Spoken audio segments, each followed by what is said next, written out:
So previously we have seen how Grogger's family didn't want to accept him, rather they wanted to hurt him, how his father threw apples onto him. So let's move on to part 4.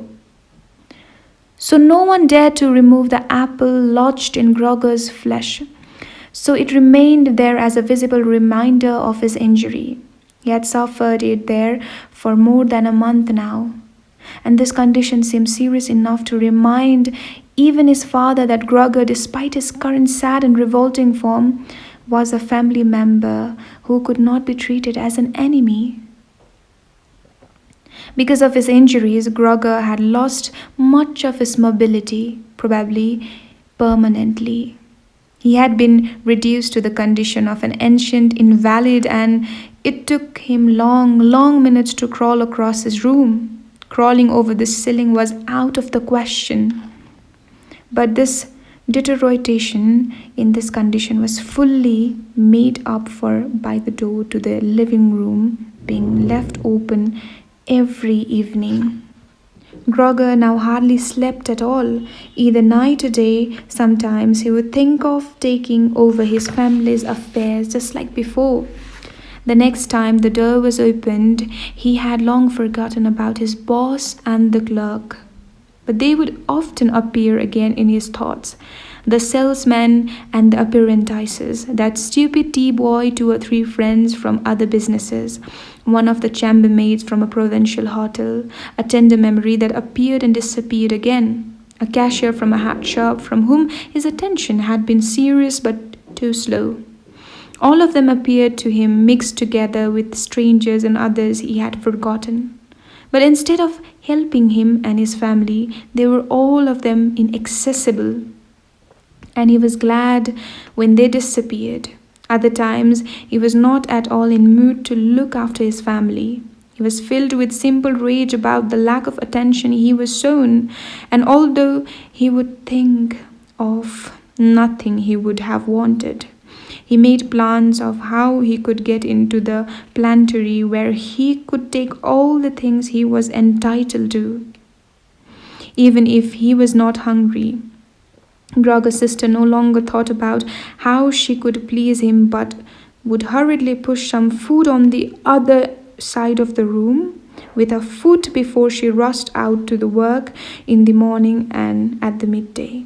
Grogger had entirely stopped eating. Only if he happened to find himself next to the food that had been prepared for him, he might take some of it into his mouth to play with it, leave it there a few hours, and then, more often than not, spit it out again. At first he thought his distress at the state of his room that stopped him eating, but he had soon got used to the changes made there. They had got into the habit of putting things into the room that they had no room for anywhere else. And there were now many such things, as one of the rooms in the flat had been rented out to the 3 gentlemen. The 3 gentlemen were entertained and was taken so much care by the family. But Grogger, who was their son, was still inside in all the filth and dirt inside the room, was not even looked at. They treated him as if he was some kind of animal. They never bothered about Grogger, how he felt, what he needed. They never.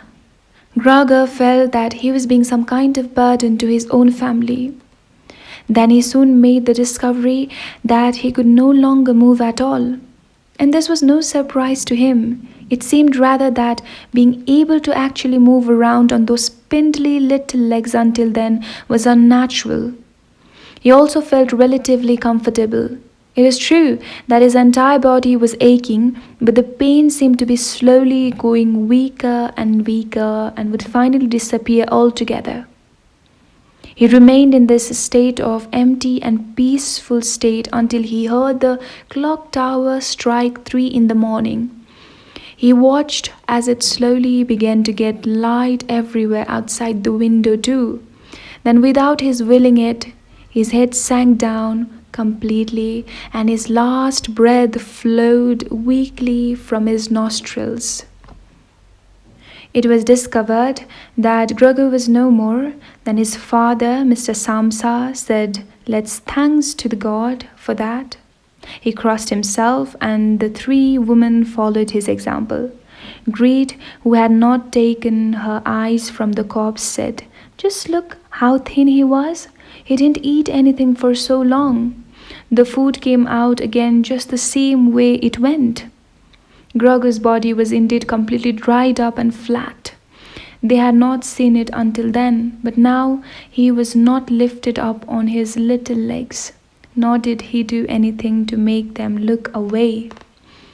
"Greet, come with us in here for a little while," said Mrs. Samsa with a pained smile, and Greet followed her parents into the bedroom, but not without looking back at the body.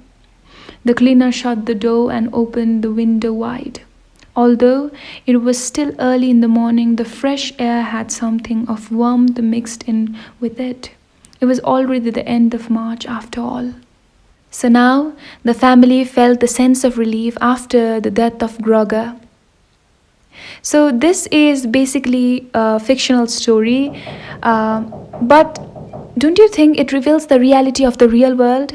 For instance, for example, if you happen to just at least lose one leg or your sight, then you see how the world treats you, how your own family treats you. So it also teaches us that how we should always love the soul and not the body. Body will just one day it will just rot away. But soul, loving the soul, loving that very soul is one of the most important things that we must inculcate in our life. So this brings us to an end. I hope you liked it. Bye-bye.